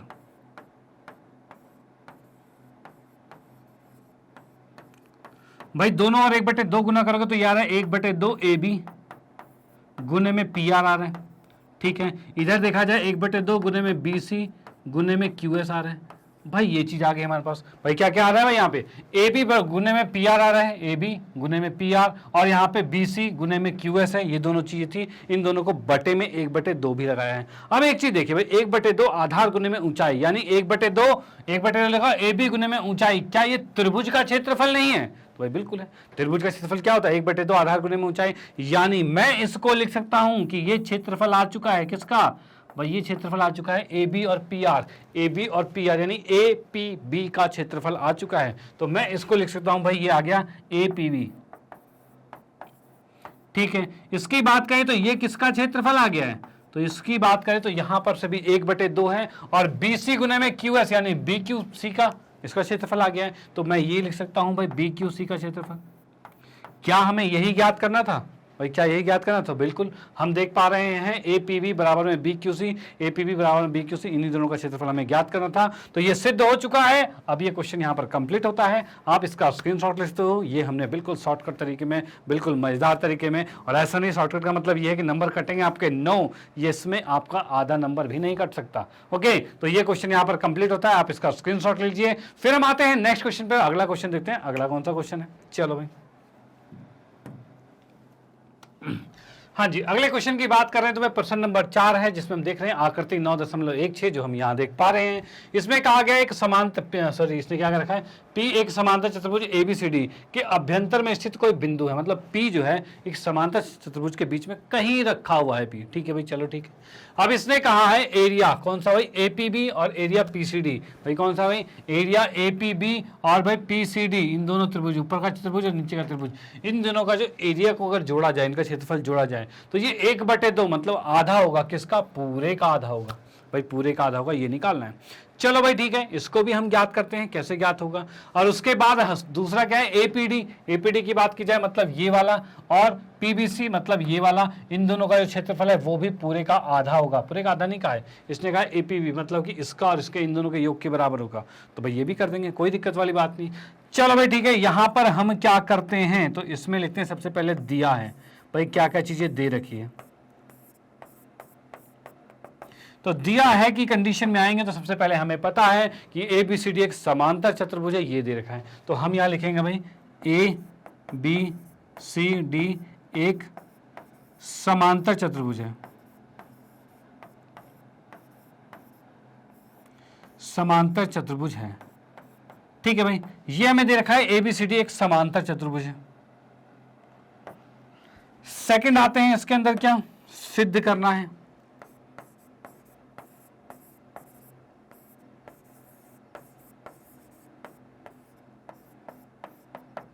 ठीक है, सिद्ध करना है पे आते हैं तो यहां की बात कर सकते हैं भाई। पहला पार्ट जो हमारे पास है जो कि दे रखा है भाई क्षेत्रफल APB प्लस में क्षेत्रफल PCD बराबर में होगा 1/2 क्षेत्रफल ABCD। भाई पहले तो हमें ये सिद्ध करना है फर्स्ट पार्ट में। सेकंड पार्ट की बात की जाए तो भाई ये क्या है, तो भाई क्षेत्रफल APD प्लस में क्षेत्रफल PBC ये बराबर है क्षेत्रफल APB प्लस में क्षेत्रफल PCD। भाई ये चीज हमें प्रूफ करना है। ये दो चीज लिख दिया, मतलब ये क्या है, मैंने ये दोबारा इसलिए लिख दिया यहाँ पे क्योंकि ये एक पूरा स्टेप है। क्वेश्चन आप जब भी करोगे तो उसको आपको ऐसे ही करना है कि पहले लिखना है दिया है क्या है, उसके बाद लिखना है सिद्ध क्या करना है, और उसके बाद आएगा अगर रचना की जरूरत है तो रचना आएगा। तो मैं बताऊं यहाँ पर क्षेत्रफल की बात हो रही है, यानी लंबवत तो होना जरूरी है भाई, लंब रेखा होगी तभी क्षेत्रफल निकलेगा। तो उसके लिए हम क्या करेंगे, यहाँ पर कुछ लंब खींचेंगे। लंब कैसे खींचेंगे, तो मैं यहां पर सबसे पहले लिखता हूं रचना। भाई यहां लिखा रचना, और रचना के अंदर हमारे पास क्या आ रहा है, तो भाई यहां पर हमने देखा एक लंब तो यहां खींचेंगे ऐसे। ठीक है, जो यहां भी 90 का आ रहा है और यहां भी 90 का आ रहा है, और इसको हम देखते हैं ABCD, उसके बाद हमने कर दिया ये E आ गया और ये F आ गया। ठीक है भाई, उसके बाद हम बात करें तो एक लंबवत यहां पर भी खींचेंगे। इसको मैं दूसरे कलर से खींच देता हूं। ये यहां पर लंबवत खींचा जाएगा, ये ऐसे नहीं होगा, ये इस तरह से आ रहा है भाई, ये लंबवत हो जाएगा। ठीक है, यानी एक लंबवत यहां खींचा और एक लंबवत हमने यहां खींचा है भाई, दो लंब खींचे गए हैं। इसका नाम क्या कर दिया भाई, F के बाद आ गया, ये कर दिया भाई G, और इसको मान लिया H। भाई ये चीज हो गया है। ठीक है, तो हम यहां पर रचना में लिखेंगे भाई, क्या लिखा हमने कि भाई GH जो है, GH जो है ये लंब है किस पे पर, AD पर भी लंब है भाई, AD पर लंब है, और जो GH है ये लंब है भाई BC पर भी। भाई दोनों, भाई देखो लंब होगा तो यहां भी होगा, यहां भी होगा, दोनों जगह लंब होगा। ओके, इनकी बात करें तो भाई EF की बात कर रहे हैं तो EF जो है EF जो है वो लंब है किस पे पर, DC पर, ठीक है भाई। और EF की बात करें, ये लंब है AB पर। भाई ये चीज हमने देख लिया, ये सारे लंब हो गए हैं, यहां भी लंब हो गया, यहां भी हो गया, यहां भी हो गया, यहां भी हो गया, ये चीजें लंब आ गई है। ओके, कोई दिक्कत वाली बात नहीं, चलो ठीक है। इसके बाद हम आते हैं इसमें कि भाई इसको कैसे सिद्ध किया जाए। तो इसको सिद्ध करने में मैं आता हूं सेकंड पेज पे, और यहां लिखा भाई सिद्ध।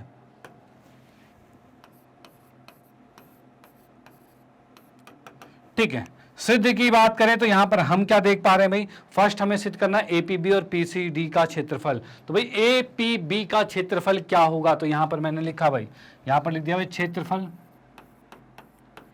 APB का, भाई इसका क्षेत्रफल क्या होगा, तो भाई ये होता है 1/2। भाई APB का क्षेत्रफल तो 1/2 आधार गुणे में ऊंचाई, तो इसमें आधार आ रहा है AB और ऊंचाई क्या है, तो भाई EP आ रहा है, भाई ये P है तो EP ऊंचाई आ रही है, तो भाई AB गुणे में EP आ रहा है, तो लिख दिया भाई AB गुने में EP आ रहा है।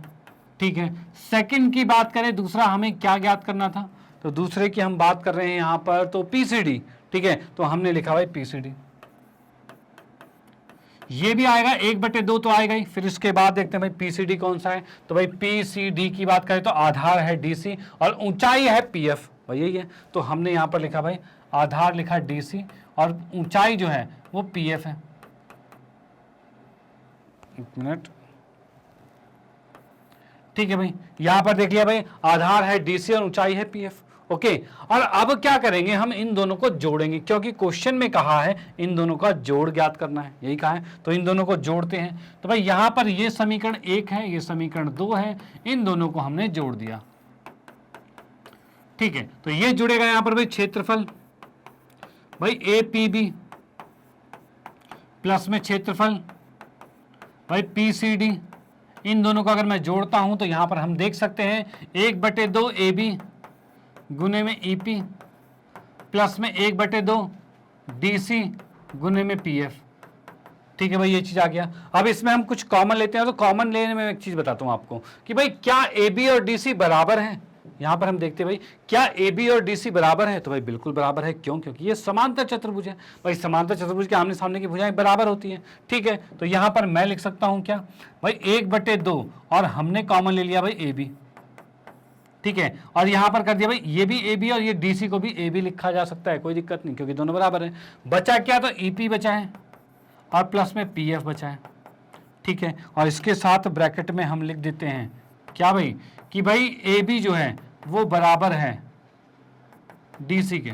ठीक है, इसका यूज किया गया है यहाँ पे। अब यहाँ पर EP और PF को जोड़ेंगे, EP कौन सा, ये EP और PF को जोड़ेंगे तो पूरा EF आएगा, तो हम इसको लिख सकते हैं, पूरा आ गया ये, एक मिनट, 1/2 AB गुने में आ गया PF, आ गया PF ने EP EF आ गया, देख पा रहे हैं हम यहाँ पे। तो इस लाइन का नाम क्या, EF है, तो ये आ गया। अब देखो क्या चीज आ गया हमारे पास, भाई AB गुने में EF क्या होता है, भाई आधार गुने में ऊंचाई। अगर 1/2 ना ले, बस आधार गुने में ऊंचाई की बात की जाए तो क्या होगा, तो पूरे का क्षेत्रफल होगा ABCD का। तो भाई यहां पर मैं लिख सकता हूं कि भाई 1/2 तो रहने दिया, और इसको लिख सकते हैं हम यहाँ पर भाई क्षेत्रफल ये जो है वो ABCD का है।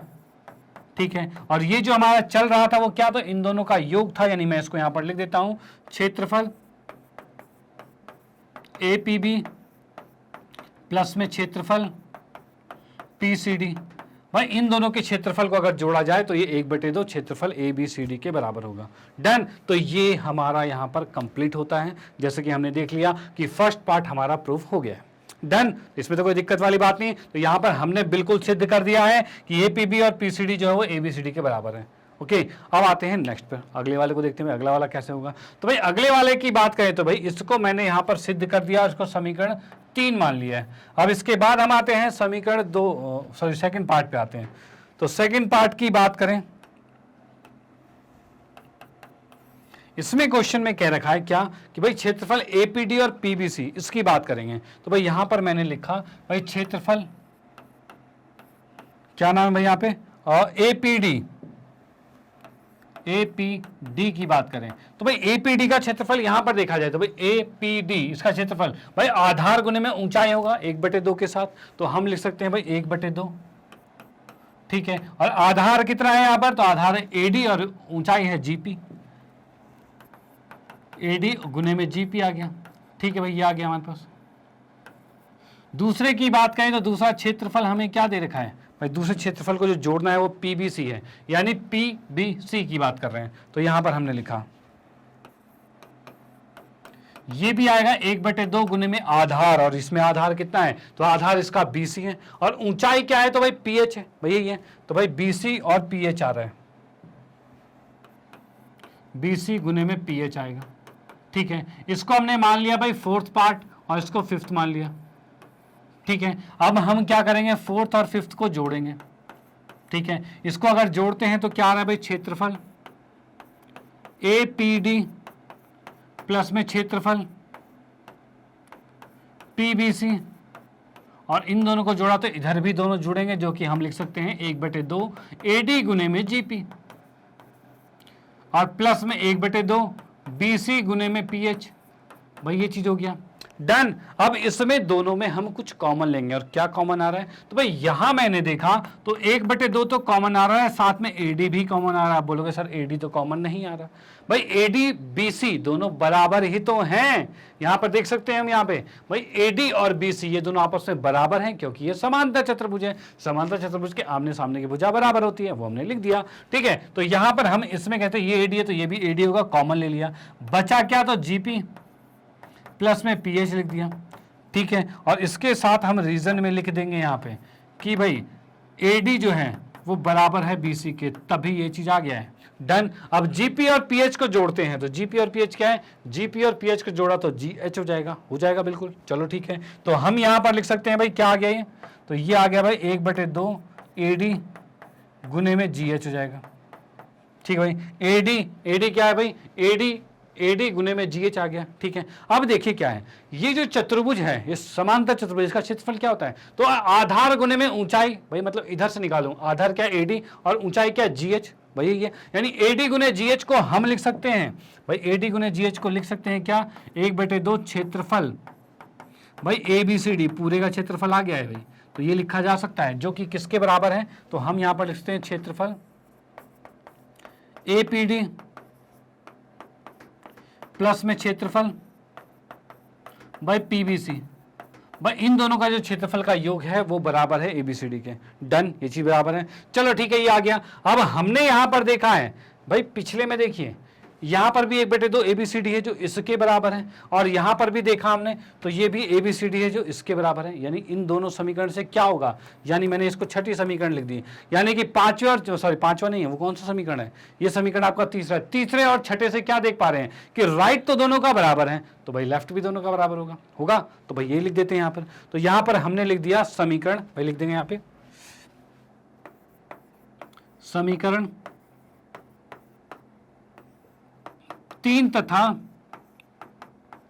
6 से 6 है ये 3 तथा 6 से भाई क्या होगा, तो समीकरण 3 तथा 6 से हम लिख सकते हैं क्षेत्रफल। कौन सा क्षेत्रफल है भाई, तो क्षेत्रफल की बात करें तो हमारे पास ये पहले लिख देता हूं मैं APD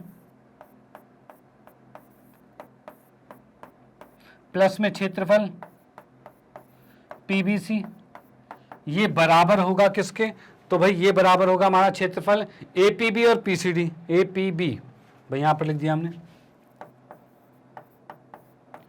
APB प्लस में क्षेत्रफल भाई PCD, भाई यही है PCD था, PCD। ठीक है, क्या हमें यही ज्ञात करना था, ये APD PBC जो है APB और PCD के बराबर हैं, देखते हैं भाई बिल्कुल APD PBC और APB और PCD इसके बराबर हैं। तो ये हमारा सेकंड पार्ट भी यहाँ पर सिद्ध होता है। तो भाई ये क्वेश्चन इसी के साथ समाप्त होता है। आप इसका स्क्रीनशॉट ले सकते हो, और उसके बाद कहा जाए तो भाई इसका स्क्रीनशॉट ले लीजिए, ठीक है, और उसके बाद फाइनली इसका स्क्रीनशॉट ले लीजिए, और यहाँ पर क्वेश्चन ये समाप्त होता है। ठीक है, ये क्वेश्चन यहां पर समाप्त होता है, और फिर हम आते हैं नेक्स्ट क्वेश्चन पे। अगले क्वेश्चन को देखते हैं भाई, अगला कौन सा क्वेश्चन है। चलो भाई ठीक है,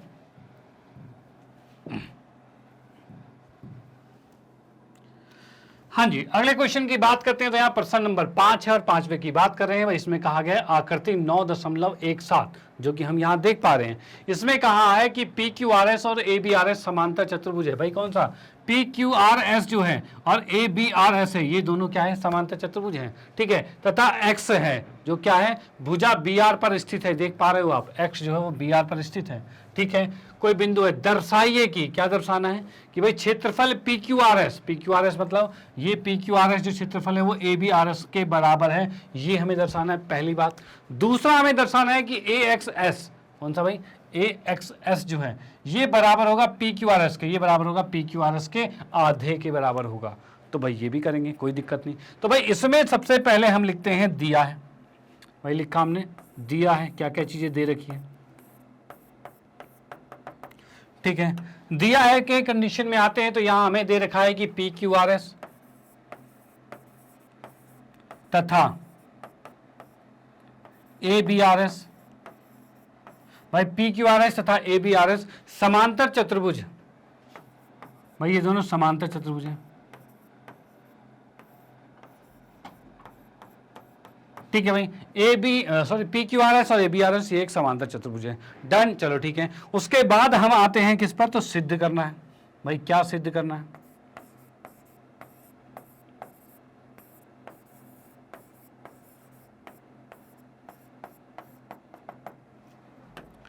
ठीक है भाई। सिद्ध करना है हमें आते हैं तो यहां पर हम देख सकते हैं भाई, पहला पार्ट हमें सिद्ध करना है कि भाई क्षेत्रफल जो है पी क्यू आर एस ये बराबर है क्षेत्रफल ए बी आर एस, भाई पी क्यू आर एस और ए बी आर एस बराबर है, पहले तो हमें ये सिद्ध करना है, डन, ठीक है। सेकंड की बात करते हैं तो सेकंड हमारे पास है भाई क्षेत्रफल ए एक्स एस बराबर है 1/2 क्षेत्रफल पी क्यू आर एस, भाई इन दोनों को बराबर हमें करना है, भाई ये दोनों बराबर करने हैं और ये दोनों बराबर करने हैं, दोनों को हमने लिख लिया, डन, ठीक है। अब इसके बाद आते हैं भाई क्या कि भाई अब हम देखते हैं रचना पे, रचना क्यों करना पड़ रहा है, तो रचना इसलिए करना पड़ रहा है क्योंकि यहाँ क्षेत्रफल की बात हो रही है और क्षेत्रफल के लिए हमारे पास लंब तो है ही नहीं, भाई लंब तो है ही नहीं। अब लंब नहीं है तो भाई क्षेत्रफल कैसे निकलेगा, तो भाई उसके लिए हम क्या करेंगे, यहाँ पर एक लंब खींचेंगे। लंब कहाँ पर, तो ये जो x हमें लिखा हुआ दिया हुआ है तो इस x से यहाँ पर लंब खींचेंगे, तो मैंने यहाँ x से लंब खींच दिया, ठीक है भाई। ये लंब आ गया जो कि अगर दिया x के साथ ये a b c d कुछ y ले लेते हैं इसको, ठीक है भाई, ये y ले लिया हमने, x y एक लंब खींचा गया है। तो मैं यहाँ पर लिख देता हूँ भाई x y लंब खींचा गया किस पे भाई, ए एस पे, भाई ए एस पे लंब खींचा गया, चलो भाई ठीक है, इतनी बात हो गई है, ओके। अब आते हैं इसके बाद सिद्ध पे, तो सिद्ध पे आते हैं तो सिद्ध लिखा हमने यहाँ पे,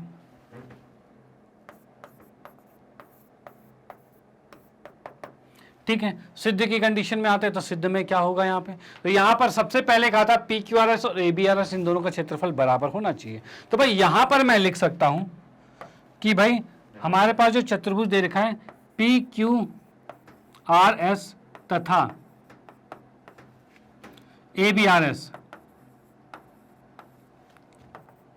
समांतर चतुर्भुज हैं,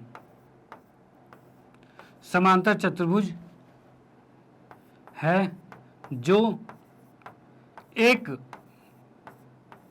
ही, देखो क्या है, ये दोनों समांतर चतुर्भुज लेकिन ये दोनों एक ही आधार पर दो समांतर रेखाओं के बीच स्थित है, यही है। तो भाई वही लिख रहे हैं, एक ही आधार, भाई एक ही आधार कौन सा, एस आर पर तथा, भाई एक ही आधार एस आर पर है तथा दो समांतर रेखाएं, कौन सी भाई, तथा दो या फिर एक ही समांतर रेखाएं लिखते हैं, इसको जोड़े को लिखते हैं, एक ही समांतर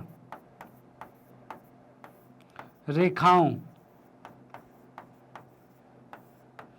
के बीच स्थित है,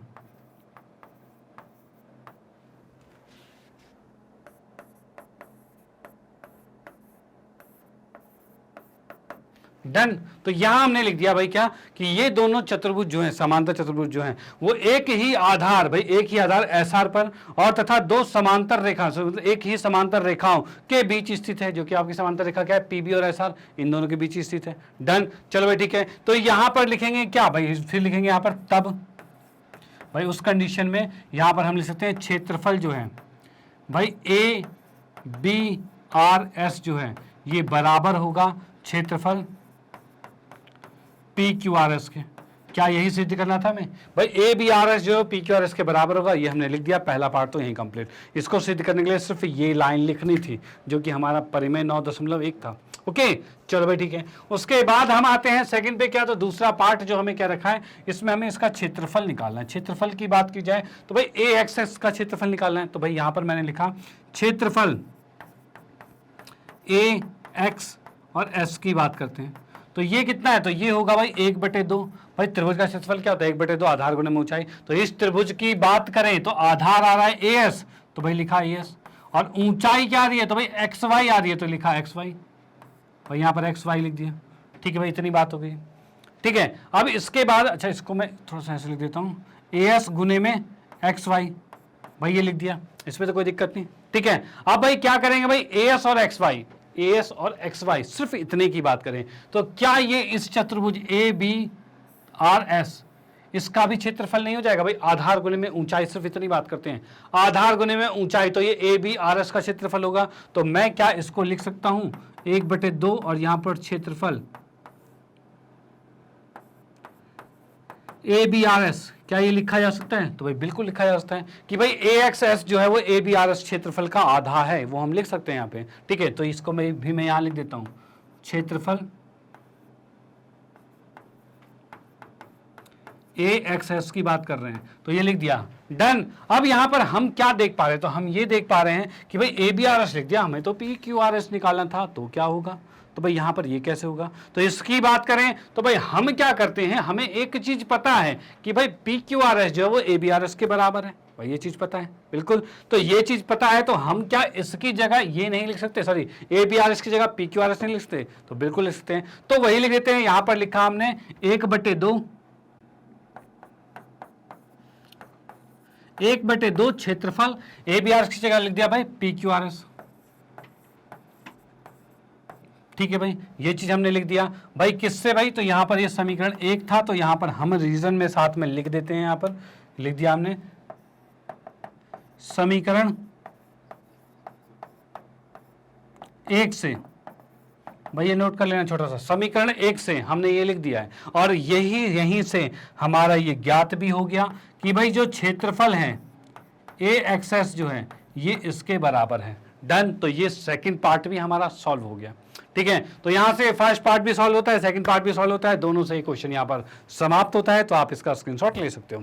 ओके चलो भाई ठीक है, हम इसको इरेज करते हैं और आते हैं नेक्स्ट क्वेश्चन पे। तो अगला क्वेश्चन हमारा जो है वो प्रश्न नंबर 6 है। ठीक है भाई, इसमें देखते हैं भाई क्या कहना चाहता है। तो यहाँ की बात करते हैं भाई, एक किसान के पास समांतर चतुर्भुज पी क्यू आर एस के रूप का एक खेत है। भाई इसने कहा है एक समांतर चतुर्भुज पी क्यू आर एस रूप का एक खेत है। ठीक है भाई, और इसने कहा है उसने आर एस पर स्थित कोई बिंदु ए लिया है। और देखो पहले हम क्या करते हैं, इसमें हम पी क्यू आर एस बना लेते हैं, उसके बाद कंटेंट को देखते हैं क्या कहना चाहता है। तो भाई पी क्यू आर एक समांतर चतुर्भुज, तो पहले हमने बनाया समांतर चतुर्भुज।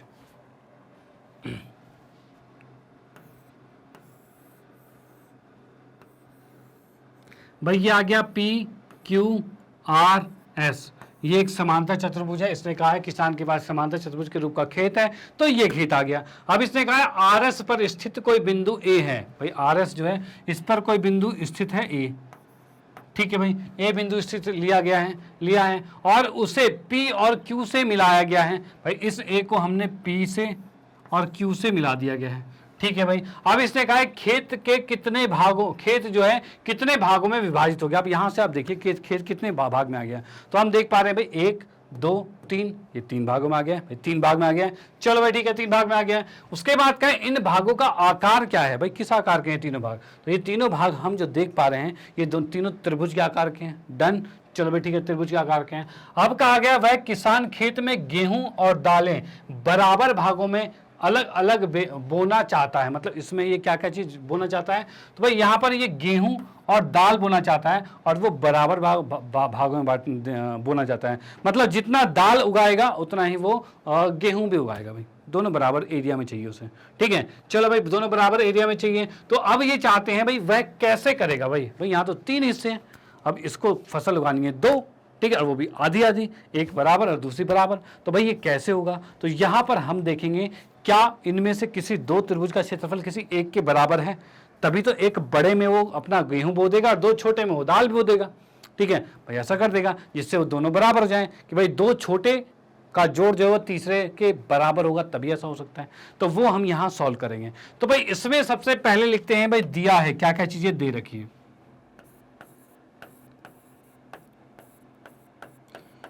भाई दिया है की बात करें तो यहां पर हमें दे रखा है भाई A P Q R S.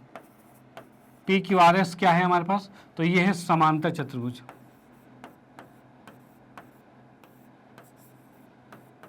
ठीक है भाई, ये दे रखा है। और ए जो है वो एस आर पर स्थित है, ए बिंदु या फिर बिंदु लिख देता हूं मैं भाई, जो बिंदु है ए एस आर पर स्थित है। ठीक है भाई, ए जो है वो एस आर पर स्थित है। डन, चलो ठीक है। उसके बाद हम आते हैं नेक्स्ट पे, अगला क्या है, तो अगला हमारे पास है ए को तो हमने एस आर पर रख दिया है। हाँ जी, उसके बाद हमारे पास क्या रखा है, क्षेत्र कितने भागों में बटा है, तो हमें यहां पर ज्ञात करना है।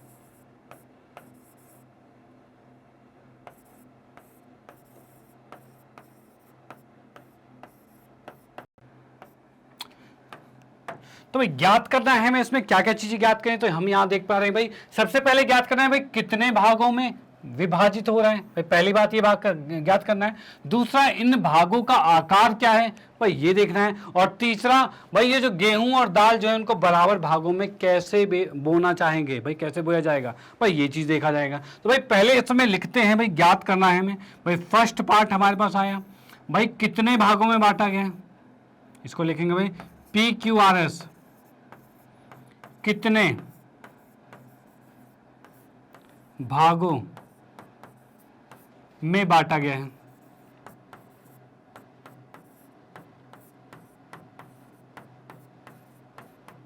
ठीक है भाई, सेकंड हमें देखना है इसमें भागों का आकार।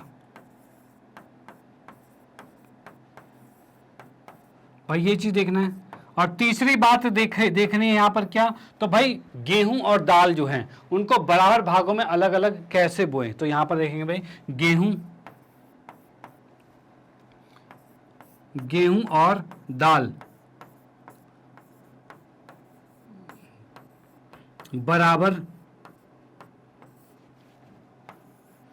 कैसे बोए। ठीक है भाई, ये 3 क्वेश्चन है इस क्वेश्चन के अंदर। डन, तो इसको करते हैं हल। यहां पर लिखा हमने पहले हल में, तो बात करते हैं इसमें फर्स्ट पार्ट की। तो फर्स्ट पार्ट क्या कहता है भाई, पी क्यू आर एस कितने भागों में बांटा गया, तो हम देख पा रहे हैं इसमें भाई 1 भाग, 2 भाग और 3 भाग, भाई 3 ही भागों में बांटा गया है। तो हम यहां पर देखेंगे भाई पी क्यू आर एस 3 भागों में बांटा गया है, 3 भागों में बांटा गया है।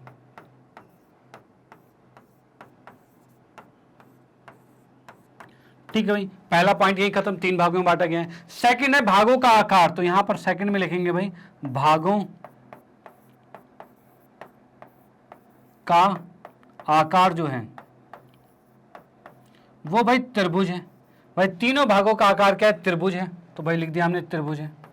डन, चलो ठीक है, ये 2 भाग खत्म।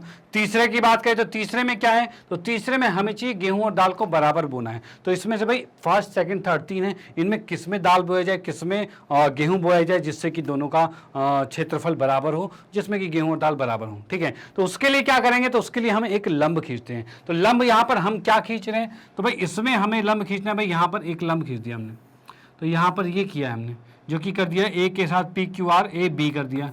ठीक है भाई, ए बी हो गया हमारे पास। डन, तो यहां पर हम इसमें आते हैं नेक्स्ट पे।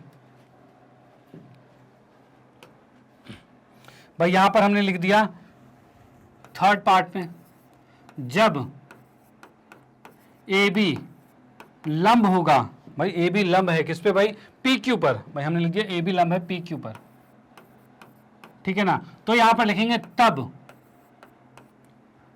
त्रिभुज, कौन सा त्रिभुज की बात कर रहे हैं, तो भाई त्रिभुज की हम बात करते हैं तो यहां पर हमारे पास आ रहा है भाई त्रिभुज पी ए क्यू की बात करें, तो भाई त्रिभुज पी ए क्यू कितना होगा, त्रिभुज पी ए क्यू की बात करें तो ये 1/2 गुने में क्या होता है, आधार गुने में ऊंचाई। तो हम बात कर रहे हैं पी ए क्यू की, तो आधार ये आ रहा है, ऊंचाई क्या होगी बी ए होगी ऊंचाई। होगी बी ए। तो भाई आधार पी क्यू लिया और ऊंचाई बी ए ले दिया हमने, तो हमने लिख दिया भाई आधार पी ए गुने में पी ए नहीं है, पी ए नहीं है, पी ए नहीं है, पी क्यू है, आधार है पी क्यू और गुने में ए बी आ गया। ठीक है भाई, ये चीज आ गया।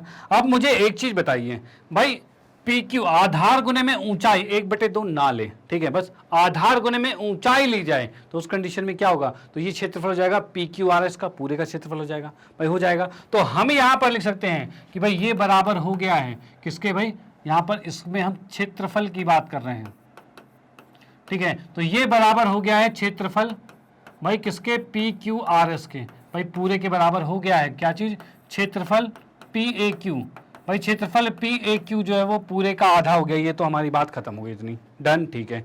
अब उसके बाद नेक्स्ट की बात करते हैं। नेक्स्ट अगर मैं त्रिभुज लेता हूं पी एस ए लेता हूं, तो भाई यहां पर क्षेत्रफल हमने लिया, क्षेत्रफल पी ए एस लिया, तो ये कितना होगा, तो ये भी 1/2 आएगा भाई। पी ए एस की बात करें तो ये भी 1/2 आएगा और आधार गुने में ऊंचाई, देखो ये यहां पर लंबवत है तो यहां पर भी लंबवत होगा भाई, जाहिर सी बात है दोनों तरफ लंबवत होगा, डन, ठीक है। तो यहां पर हम देख पा रहे हैं भाई इस त्रिभुज के लिए आधार ऐसे है और इसकी ऊंचाई कितनी है, तो याद रखना इसकी ऊंचाई वही होगी जो इसकी ऊंचाई यहां पर होगी, यानी कि आधार तो ऐसे और ऊंचाई ए बी ही होगा हमेशा, ओके। तो भाई क्योंकि हमेशा ऊंचाई लंबवत होती है और इस त्रिभुज के आधार पर ऊंचाई लंबवत यही आ रही है, ओके।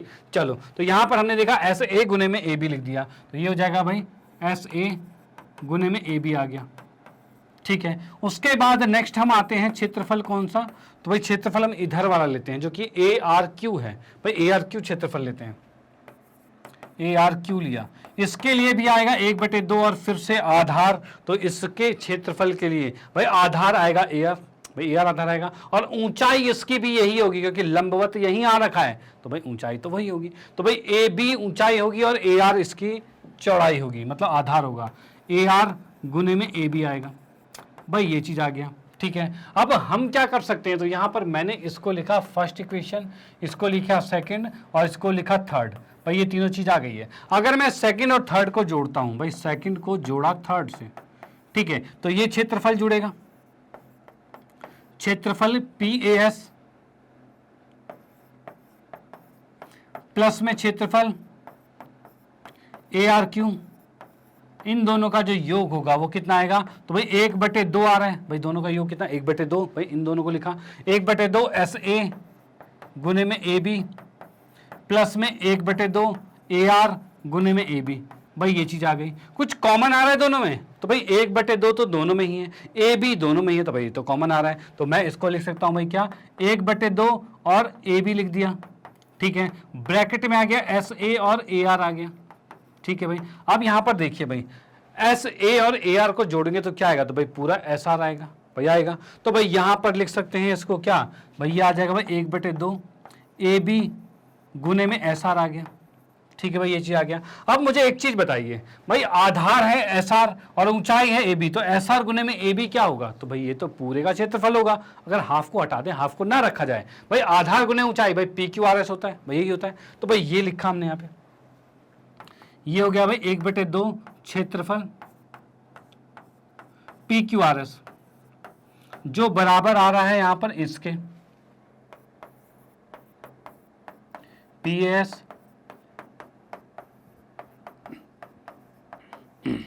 ए आर क्यू, ठीक है भाई, भाई इन दोनों के योग के बराबर क्या आ रहा है, क्षेत्रफल पी क्यू आर एस आ रहा है और इसको ले लिया हमने चौथा, ठीक है। अब यहां पर देखो क्या हो रहा है, फर्स्ट और चौथे को कंपेयर किया जाए तो इससे क्या दिख रहा है हमें, तो इससे दिख रहा है भाई कि राइट वाले तो दोनों बराबर हैं, भाई है बराबर, तो भाई लेफ्ट वाला भी बराबर होगा, भाई होगा, तो यानी मैं यहां पर से क्या लिख सकता हूं, तो यहां पर से लिखा जा सकता है कि भाई मैंने लिखा समीकरण,